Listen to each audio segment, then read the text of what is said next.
Solid Edge has set the standard for streamlining 3D design, and ST5 multibody modeling increases flexibility and significantly advances the repurposing of imported data. Here we'll focus on a powerful combination of multibody and synchronous technology while creating a sheet metal support bracket and filter mount for a heatsink and fan assembly. First, we'll import an assembly. In ST5, we can import the entire assembly into a Solid Edge part file, the result being either a single design body or a number of bodies. This facilitates representation of the purchased item, which needs to be referred to during the design of the surrounding components. In many situations, the designer is only interested in the whole purchased item, not the individual parts comprising that item. In this demonstration, we need to build brackets supporting the heatsink and fan, so we don't need to be concerned about each individual piece. We've imported it into a part file and it was merged into a single body during the import. In ST5, a part of sheet metal file can contain any number of bodies, a body being defined as a single solid or a series of disjoint solids. Here we'll add a new sheet metal body to the file. Note that the initial heatsink body is going to take on a ghosted appearance. This means it is inactive and the body is now active. Any work done from this point is being performed on the new body. Since it is a sheet metal body, we'll set the proper material and gauge for the bracket.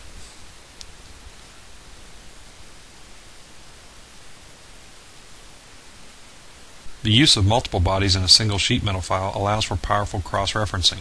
Topology such as faces, edges, and key points of inactive bodies can be selected as the basis for new body construction. Sketches and dimensions can be based off of inactive bodies. Also, Live Rules takes into account both active and inactive elements. The user has direct interaction with inactive bodies. In the demonstration, we'll construct our support bracket using the inactive heatsink fan. First, we selected an inactive face to create a reference plane onto which we'll build a new profile. Then we'll dimension the new profile using the edges of the inactive body.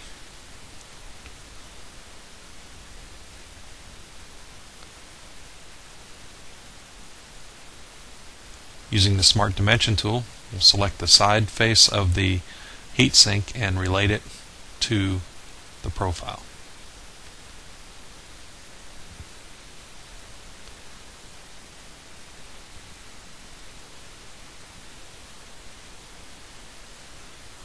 When the profile is complete, we'll create a contour flange. Note that we didn't select the contour flange command, rather we'll select it from the radial menu.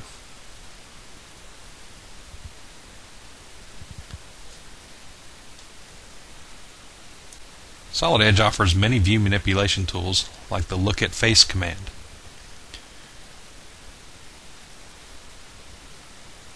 Here we'll take advantage of synchronous technology and Live Rules to stretch the heatsink and move the bracket.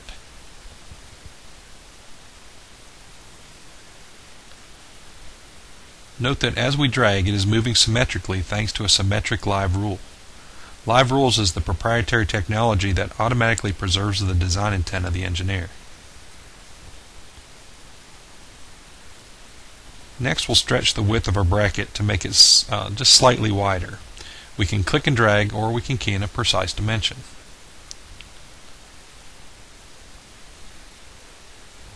Design bodies can become individual parts or sheet metal files when published. All active and inactive bodies are available to be published. Construction bodies do not go through the publishing conversion, and we'll do more on publishing in a few minutes. In our demonstration, we don't want the heatsink to be published, therefore we're changing it to a construction body.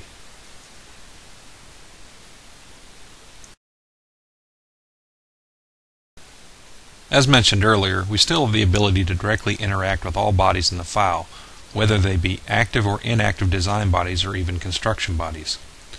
All synchronous modification technology, including Live Rules functionality, can be used on all bodies within the file.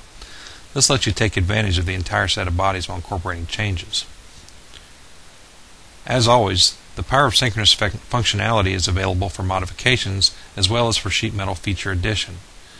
Synchronous sheet metal technology retains the intelligence to automatically construct flanges through direct interaction with the end faces or edges.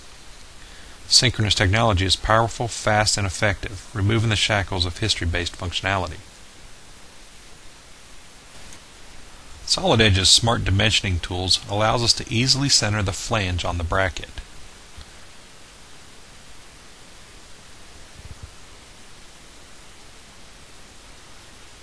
By by locking the dimension, this is going to keep that dimension from changing as we move it to the center by keying in 2 millimeters.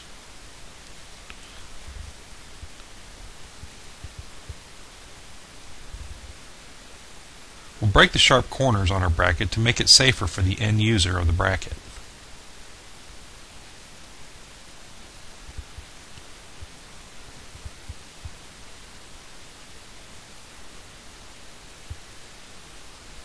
Intelligent Placement Tools allows us to add 2 mounting holes to the side of the bracket.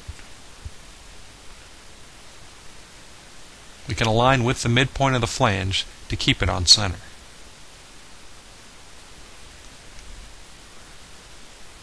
With just a simple keystroke, we can even add a dimension to precisely place the hole in the correct location. Again, we'll lock this dimension so we'll always keep these 2 holes 10 millimeters apart. And then we'll add one more dimension to the top of the bracket to put it in the correct location.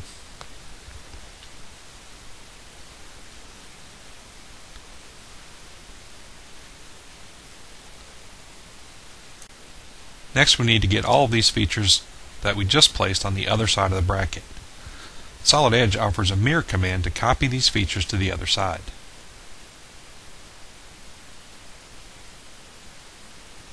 Our bracket is taking shape. But now let's say the requirement has changed. We now need this bracket to be made into 2 pieces so that part of it can be used to hold an air filter for the fan. We'll offset a construction plane that we'll use to split this part into 2 bodies. In ST5, a design body can be divided into 2 or more bodies using variations of traditional Boolean methods. Boolean operations on design bodies retain all resultant bodies. In a multi-body workflow, one of these bodies will remain active and the other set to inactive. In this case, we're splitting the bracket into 2 bodies.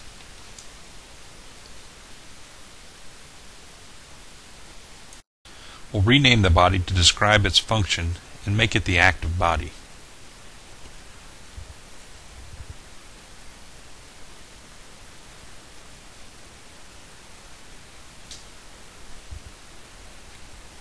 Now watch again as we take advantage of synchronous technology to begin to design the filter holder body.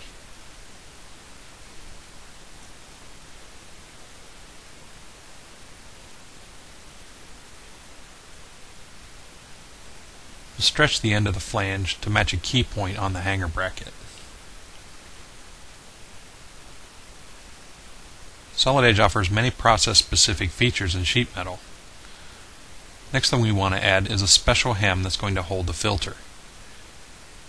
Here you can see the different types of hems that we can create, and you can even save a setting for a particular hem, in this case the filter holder.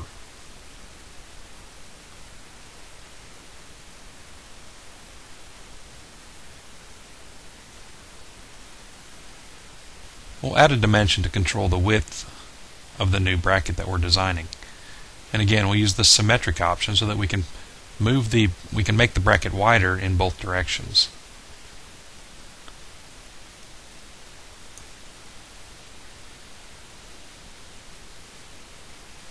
Notice here that we can select 2 edges and pull 2 flanges at the same time.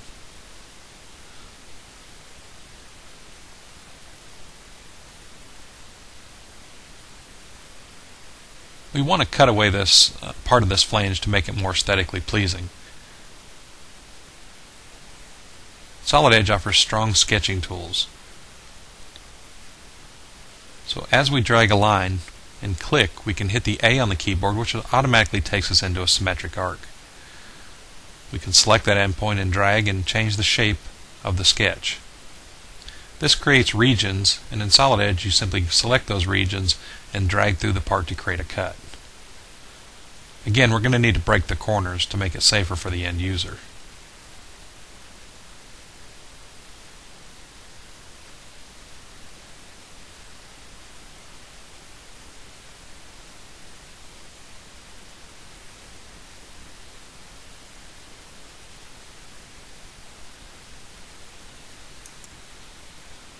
Now we'll switch focus back to the hanger bracket and we'll make it the active body, because now we want to add features to the hanger bracket. pull two small flanges on the hanger bracket to add strength. Now these two brackets are going to be permanently assembled, so we actually need to make them intersect each other and then add some features to lock them together.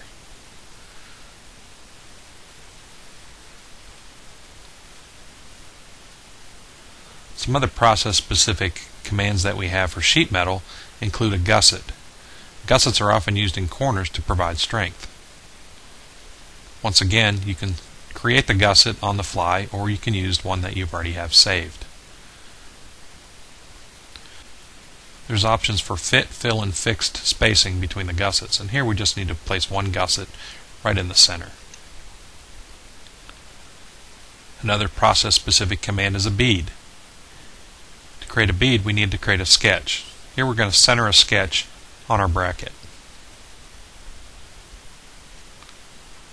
We can build relationships between the different elements. Here we're going to center the sketch using its midpoint and align it to the radius on the gusset.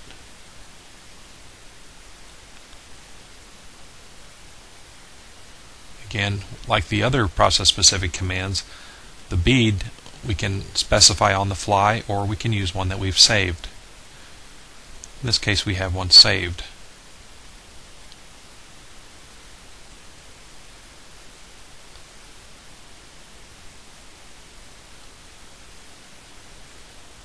Now, in order for those two brackets to intersect, we need to create a cut in the filter holder. So we're going to actually take advantage of the faces of the hanger bracket to do that. We can provide an offset from the faces of the hanger bracket, just to provide a little clearance so that we can put them together. Again, using the region, we'll create the cut.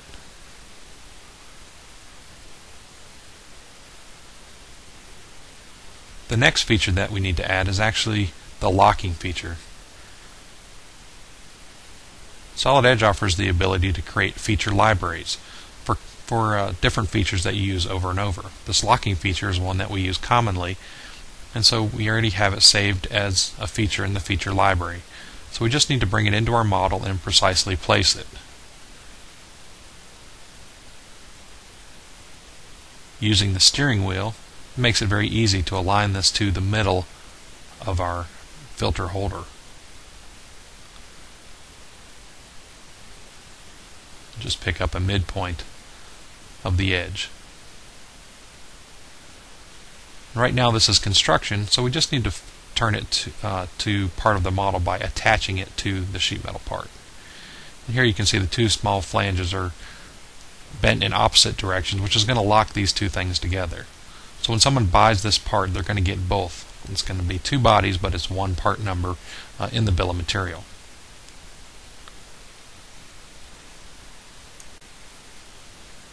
So now let's go ahead and show the heat sink in combination with our bracket. Again, using synchronous technology, we can change the shape of our bracket, these hanging features, and notice that synchronous technology works between the different bodies, and that both sides are moving because of a coplanar relationship.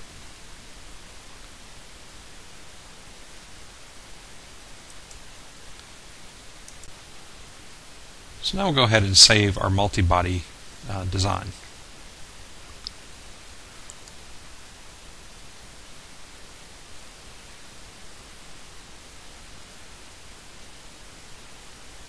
Now, if you weren't the person who designed this, you wouldn't necessarily know which features belong with which body.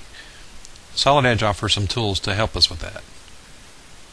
We have the option to show the body name, which will append each body name or each feature name with the body name. We can also right-click on a body and say, show me which ones are the features that belong to that body, and they highlight in green.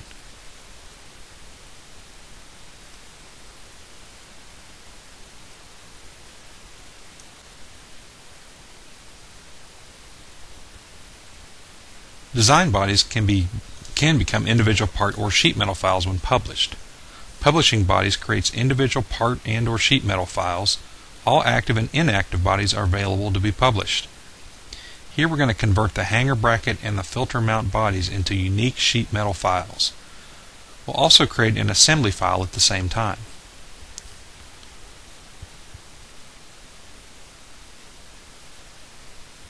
Once published, we'll open the newly created hanger bracket filter holder assembly.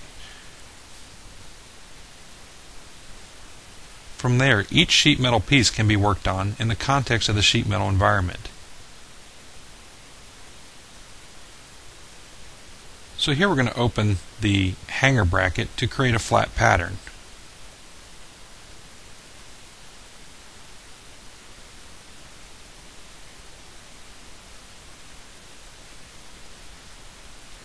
As you can see, we have the individual part opened up in the sheet metal environment. Solid Edge is very powerful in that we can flatten the sheet metal file for manufacturing. Notice that the flat pattern gives us the overall blank size automatically.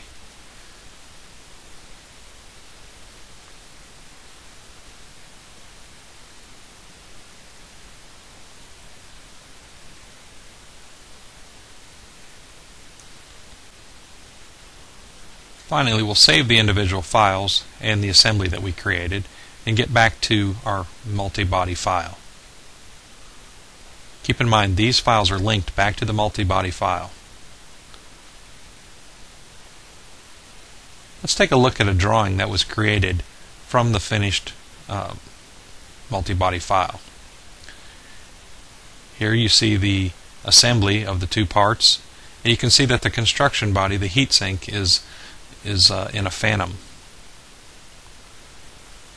We can easily document the assembly of the two components. In order to manufacture the sheet metal bracket, or each bracket individually, you need to know how it is bent, and you need to know what all the dimensions are to cut this out of a blank piece of sheet metal.